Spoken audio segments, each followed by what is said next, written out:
few weeks ago, a friend of ours had actually church here, and my jet ski is behind that ridge line, and I'll be going jet skiing soon. And you know, I live in Raleigh. My wife is a 5-year book person, and I met her selling books. I'm sure that's probably the first time that's ever happened in the history of Southwestern. And you know, I wrote down a bunch of things that I thought could, you know, that I would have wanted to hear as a, you know, at a manager meeting, week 3. Is this what we're at, week 3? And you know, if you guys had somebody that was 29 years old, would you think that's too old to sell books? No. In Mari's Okay, maybe I didn't break the record. But my first summer selling, I was 29 years old. Your first summer? First summer. Wow. Yeah. Wow. So anytime you ever get an objection of I'm too old, you know, I got to get some real experience. Kind of broke that mold. But anyway, I was able to go out and sell for 6 summers, and you know, there's a lot in between there that I'll share at another time. But you know, the first thing is you know, the things that I learned selling, and then being able to come back and have a team, and be able to get outside of myself and have the focus on other people. There's no other place that I believe that you can find that. I haven't found it. You know, and I was 29 when I did it, so it wasn't like maybe 21, 22 where you think, you know, well, of course, because I'm young. So it's the place you're at right now is phenomenal. Soak every bit of it that you can. I remember when somebody came to our house to film, to do you know, some of the training for sales school, Keith Kimball, and he came to the door, you know, with the camera, knocked on the door, and my wife and I were doing the approach, and I opened the door, and it was the first summer that I wasn't selling, and I just burst into tears. So it was, you know, it hit me so emotionally of everything that I learned that you really can't put into words. And I don't think you realize what you're learning. That's okay. Just trust me that soak every bit of it up. And at this point, it's not about you. It's the impact that you're having on the family behind the door, the kid behind the door. Whether they buy or not, they'll see something in you that may not make sense to them then, but it'll make sense to them at some point. And that's better than any unit. Okay? And trust me, as you mature, you will think more about the impact that you had on the people than the impact you had on your, you know, your checking account or anything that's hanging up in Southwestern. That stuff is great, but you're truly affecting people's lives that need it. And would you guys agree that, you know, the world's kind of a crazy place? I think it's always been. Everybody has their different challenges, but there's more excuse making, there's more blaming, I don't think we've ever been more divided. And to have somebody that's out finding a way, and that's what I just put on Facebook, that, you know, you guys are finding a way when there's people saying we need you know, bailouts, and we need, you know, student debt payoff and all that. And you guys are like, listen, we're just going to go sell books. We're going to go pay our own way through school, and we're not going to make excuses, right? So there's a way if you just decide to do that. And it's hard, and the easiest way is to take your mind off yourself and go help these people. And as you're knocking on doors, it's not about you. It's what you're learning, but it's the people behind the doors that are going to have the biggest impact. And I like to think that I did more in 20 minutes than some people did, you know, in a whole year in a school year. Okay? Is that cool? Let me just throw out some little nuggets here. Okay. Connecting with families on a deeper level. We'll pay for anything that will help our kids. I mean, I just paid $11,000 for kindergarten for my kid. All right? So how much are the books? I mean, $6.59? I'm like, I mean, that literally is someone go knock on Neal's door. nothing. So. Right? We already have them. I have to talk to my wife. I couldn't possibly make a decision like that, and we have the internet. Anyway, it's not a big deal. And, you know, I think, you know, we talk a lot about the books. We talk a lot about the schools, the subject, and everything else. But I want to share a couple emotional drivers that are behind the reasons why people buy. And one of the things is you have moms, typically, and you have dads.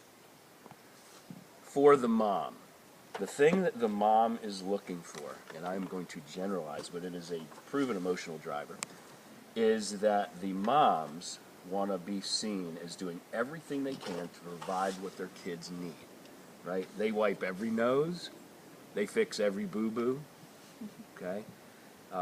They do everything they can for their kids. And they want to be seen as the guru of the home. And if you look at TV commercials, right?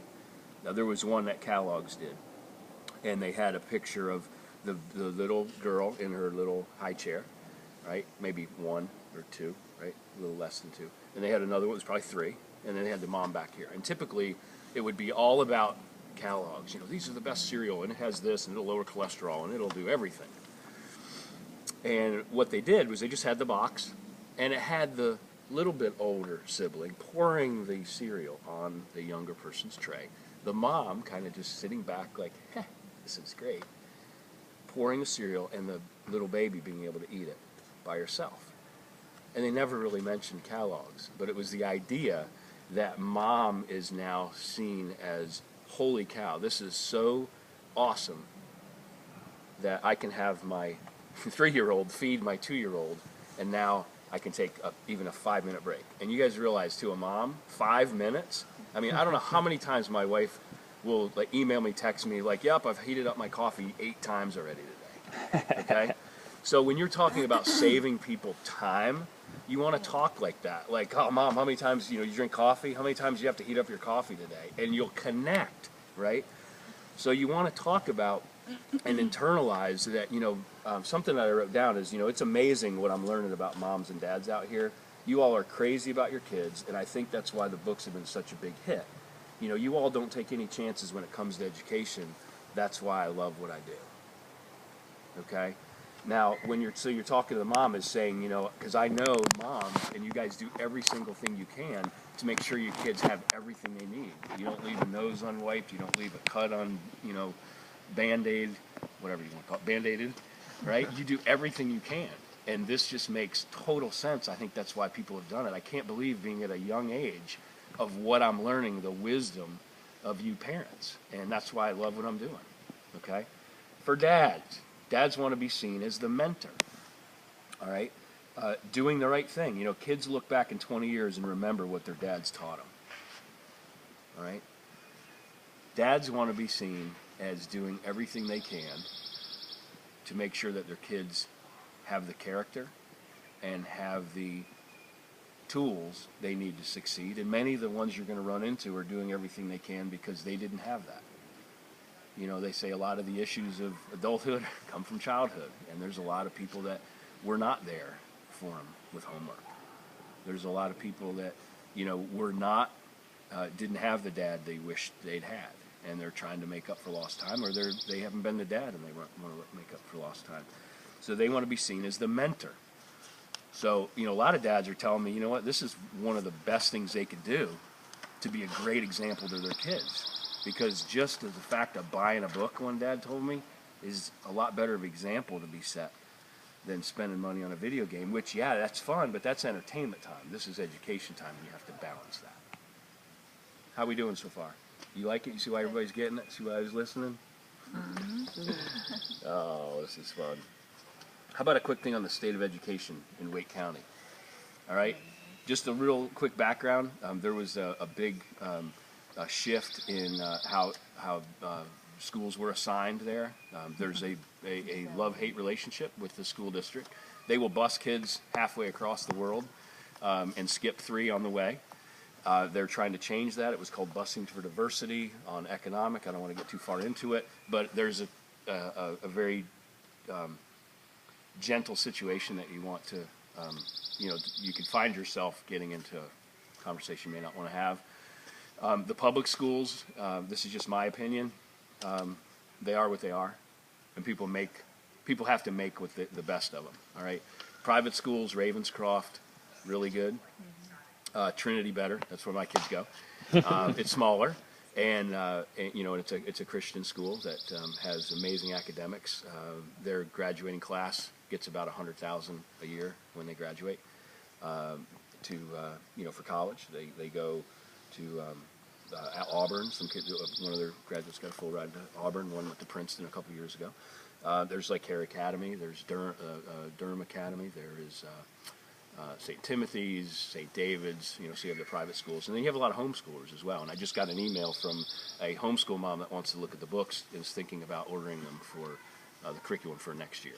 Okay, so that was kind of cool. I don't even sell books anymore, but it's amazing you leave the book field, but it doesn't leave you. So, but anyway, so that's kind of, you know, everybody thinks in all the territories I work that their school district is number one, their kids are all straight A's.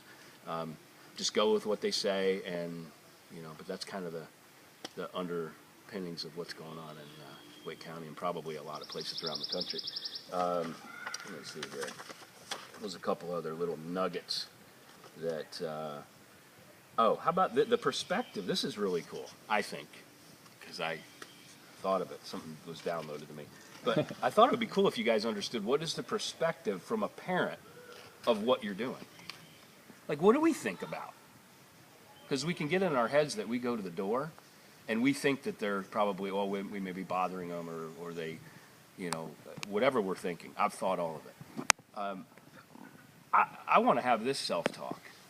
If I was out selling right now, it would be, I wish our kids had this much initiative. What do you think about that? I mean, this is a lazy society. You know, like, I don't care what you're selling, hang out with me. Like, what are you drinking to make you go, what are you doing? You're out selling books. I mean, I thought you had to be connected to the internet and, you know, doing like lifeguarding or something. Not that there's anything wrong with that, but I mean, really? You're out learning sales skills, right? And I think like 80% of people sell something, so they're salespeople, right? Another thing is you know, if our employees had your attitude and work ethic and sales ability, holy cow, right? So you want to internalize that self-talk. Is the parent's mindset of what you're doing. Because what's really wild is the people that I work with now at Southwestern Consulting, if they had sold books door to door, it would be a lot different conversation.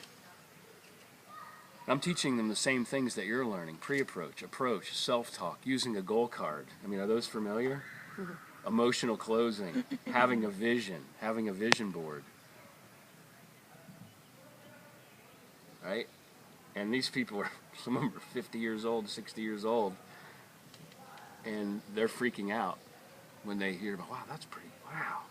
And you don't even cover it anymore, probably. You're unconscious competent, right? So try to internalize what a parent would be thinking or could be thinking. And don't think from the perspective of you. Because remember, you don't matter. What you do matters, but you don't matter. So be the person that, I mean, have you guys ever had somebody say, oh, you could come work for me, or any multi-level marketing people, right? Well, it's the mindset. It's what they saw in you at that time. There's probably attitude, your smile, whatever it was, but you're out there busting it. And the industrial strength objection is, you know what, I don't even know what I'm doing. All I know is people are telling me that I'm working hard. They only wish, one guy was telling me, only wish that, you know, that their kids had my initiative. Talked to another guy, he goes, gosh, I wish you could come in and speak to my employees, like if they were just learning a little bit about what you're doing. So I'm just out here doing what everybody tells me is a great thing. You got a place to sit down? You know? Like, I can't believe how well I'm doing. I don't even know why it is. One dad was telling me it's because I'm working hard. Another one was like, you got great stuff. Kids need education. I have no idea. Why do you think? Or both. Okay? Choice of 2 positive. Yeah. Well, you could give a choice of 3. It's like, I can't even believe it. Something Ryan Rutherford taught us a while ago was you know, if you're doing really well and your group's really well, and you just say, you know, this is the number one, you know, place in the whole state of North Carolina buying these books. I don't know why that is. Why do you think? It's because the education's, you know, so important here, or it's just the fact that whatever it is. Okay. So what did I get out of it? I got a wife out of it, which is awesome. She's my best friend. She's cool. She doesn't take my crap, which is good. We all need that. So that was probably the best thing. You know, what's really wild is the decisions that we make, we never know what's going to happen. You know, had I not made the decision my first summer to stay, right, I would have never met my wife. Okay? Had I never met my wife, I would not have my 3 awesome kids, right? And it just goes down the line. Craig Soder, I don't know if you guys ever, you know, heard of Craig Soder, but from what I heard, Craig Soder was like a wrong number. So that person doing the recruiting on campus made the phone call, and Craig answers the phone, and he's like,